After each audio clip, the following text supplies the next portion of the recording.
کمال کی حج تک کا سفر، ایمان، محنت اور اللہ پر بھروسے کی مکمل داستان۔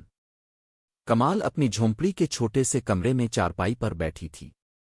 باہر مون سون کی بارش تیز ہو رہی تھی، جھونپڑی کی چھت سے ٹپ ٹپ کرتا پانی اس کے سامنے رکھے ٹین کے برتن میں گر رہا تھا۔ اس کی ماں نے کہا تھا کہ یہ پانی پینے کے کام آئے گا۔ کمال کی نظر اپنے گھر کے کونے میں لگی پرانی کیلنڈر کی تصویر پر پڑی جس پر مسجد الحرام کا نظارہ تھا۔ کبھی تو میں بھی وہاں جاؤں گی، کمال نے اپنے آپ سے کہا۔ اس کے چہرے پر ایک عجیب سی چمک آ گئی۔ اس نے اپنی پرانی ڈائری نکالی جو اسے اسکول میں اول آنے پر انعام میں ملی تھی۔ اس کے پہلے صفحے پر لکھا تھا، میرا خواب، مسجد الحرام دیکھنا۔ صبح سویرے جب گاؤں میں کوئی نہیں اٹھتا تھا، کمال اپنی ماں کے بنائے پرانے جوتے پہن کر گھر سے نکل جاتی۔ وہ گاؤں کے امیر گھرانوں کی یہاں کام کرتی۔ صبح 5 بجے سے 7 بجے تک راجو میاں کے ہاں برتن مانجنا، 8 بجے سے 10 بجے تک بیگم صاحبہ کے گھر جھاڑو پوچھا کرنا، دوپہر کو مدرسے کے بچوں کو قرآن پڑھانا۔ ایک دن جب وہ شدید دھوپ میں کام کر رہی تھی، اس کا سر چکرانے لگا۔ مدرسے کے مولوی صاحب نے دیکھ لیا اور پوچھا، بیٹا تمہیں کیا ہوا؟ کمال نے بتایا کہ وہ حج کے لیے پیسے جمع کر رہی ہے۔ مولوی صاحب مسکرائے، اللہ تمہاری نیک نیت دیکھ رہا ہے۔ ایک دن جب کمال مدرسے کے بچوں کو قرآن پڑھا رہی تھی، اس نے سورہ البقرہ کی آیت، جو اللہ سے ڈرے گا اللہ اس کے لیے نکلنے کا راستہ بنا دے گا، پڑھائی۔ بچوں نے سوال کیا، معلمہ کیا واقعی اللہ ہر مشکل کا حل نکال دیتا ہے؟ کمال نے مسکراتے ہوئے جواب دیا، ہاں اگر تمہارا دل صاف ہو اور تمہاری نیت صحیح ہو۔ لیکن اس رات جب وہ اپنی جھونپڑی میں لیٹی تو اس کے ذہن میں ایک خیال آیا، کیا میں خود اس آیت پر پورا اتر رہی ہوں؟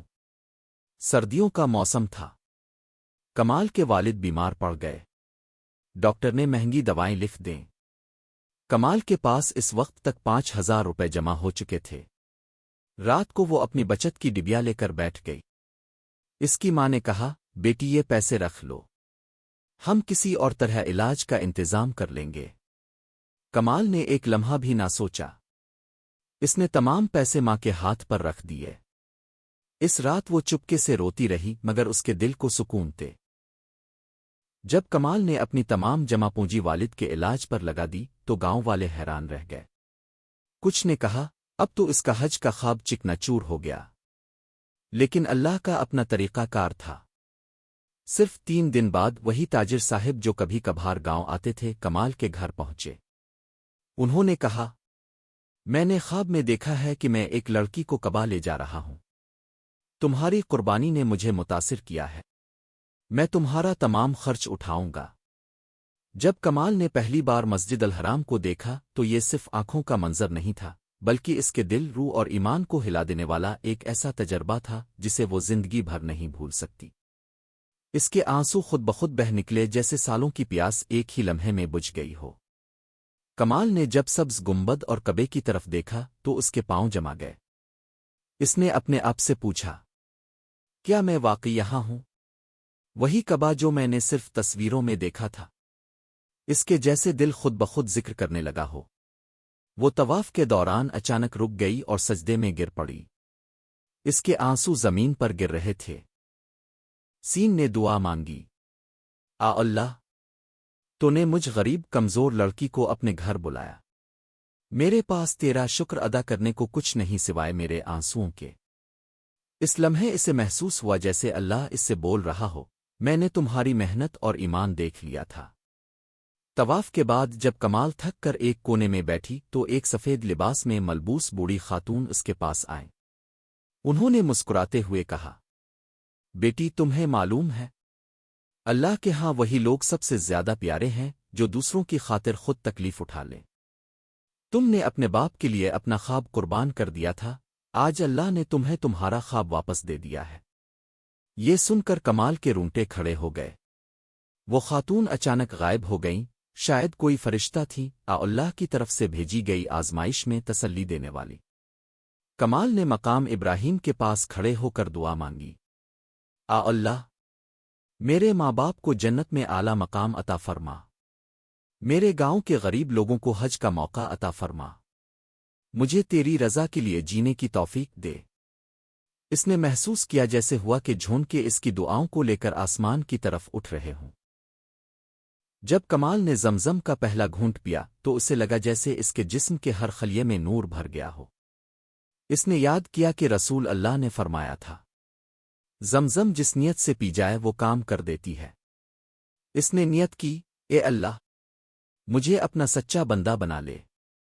جب کمال حج سے واپس اپنے گاؤں پہنچی تو وہ وہی پرانی جھونپڑی اور وہی غربت تھی، مگر اب اس کے دل میں ایک نیا جذبہ، ایک نیا عزم تھا۔ اس نے محسوس کیا کہ حج صرف ایک رسم نہیں بلکہ زندگی بدل دینے والا تجربہ ہے۔ اب اس کا مقصد صرف اپنی نجات نہیں بلکہ دوسروں کی مدد کرنا تھا۔ کمال جانتے تھے کہ ہر غریب کی خواہش ہوتی ہے کہ وہ بیت اللہ تک پہنچے، مگر پیسوں کی کمی اس کی راہ میں رکاوٹ بن جاتی ہے۔ اس لیے انہوں نے گاؤں کے امیر لوگوں کو اکٹھا کیا اور ان سے کہا، اگر اب میں سے ہر شخص ہر ماہ صرف 500 روپے بھی دے تو ہر سال ایک غریب شخص حج جا سکتا ہے۔ پہلے سال ان کے فنڈ سے 2 بزرگ خواتین حج پر جا سکیں جو عمر بھر یہ خواب دیکھتی رہی تھیں۔ آج تک اس فنڈ نے 12 لوگوں کو حج کروایا ہے۔ کمال نے دیکھا کہ گاؤں کی بہت سی لڑکیاں اور عورتیں معاشی طور پر کمزور ہیں۔ انہوں نے اپنے حج کی کہانی سناتے ہوئے خواتین کو اکٹھا کیا اور کہا، اگر ہم سیکھ لیں تو کسی کے محتاج نہیں رہیں گے۔ ایک چھوٹا سا امید سلائی سینٹر ہی بنایا جہاں وہ خود بھی مفت میں سلائی سکھاتی تھیں۔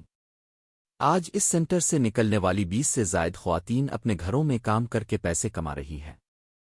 کمال نے محسوس کیا کہ لوگوں میں اللہ پر بھروسہ کم ہوتا جا رہا ہے۔ اس لیے انہوں نے ہر جمعرات کو اپنے گھر کے آنگن میں چٹائی بچھا کر بچوں اور بڑوں کو اپنے سفر کی کہانی سنانا شروع کی۔ ایک دن ایک لڑکے نے پوچھا، کیا اللہ واقعی ہر دعا سنتا ہے؟ کمال نے جواب دیا، ہاں، مگر وہ اپنے وقت پر جواب دیتا ہے۔ میرا حج بھی اسی کا جواب تھا۔ اب یہ محفل پورے گاؤں کی روحانی تربیت گاہ بن چکی ہے۔ کمال نے اپنی ڈائری کو ایک چھوٹی سی کتاب کی شکل دی جس کا عنوان تھا، جب اللہ چاہے تو پہاڑ بھی ہٹ جائیں۔ اس کتابچے کو گاؤں کے ہر گھر میں مفت تقسیم کیا۔ اس میں حج کی تیاری، مشکلات اور اللہ کی مدد کی حقیقی کہانیاں شامل تھیں۔ آج یہ کتابچہ قریبی 5 گاؤں تک پھیل چکا ہے۔ کمال کہتی ہے، میرا حج تو اب شروع ہوا ہے۔ پہلے میں صرف اپنے لیے جیتی تھی، اب میں دوسروں کے لیے جیوں گی۔ وہ آج بھی اپنی جھونپڑی میں رہتی ہیں، مگر ان کا گھر اب امید، محنت اور اللہ پر بھروسے کی علامت بن چکا ہے۔ سبق: اللہ کی دی ہوئی نعمت کو صرف اپنے لیے نہ رکھیں بلکہ دوسروں تک پہنچائیں۔ چھوٹی چھوٹی کوششیں بڑی تبدیلی لا سکتی ہے۔ اگر آپ سچے دل سے چاہیں تو اللہ آپ کے ذریعے معجزے دکھاتا ہے۔ آج بھی جب کمال اپنے گاؤں میں بچوں کو یہ واقعہ سناتی ہے تو اس کی آنکھیں نم ہو جاتی ہے۔ وہ کہتی ہے، اگر تم سچے دل سے اللہ کو پکارو تو وہ تمہیں کبھی مایوس نہیں کرے گا۔ میری کہانی اس کا ثبوت ہے۔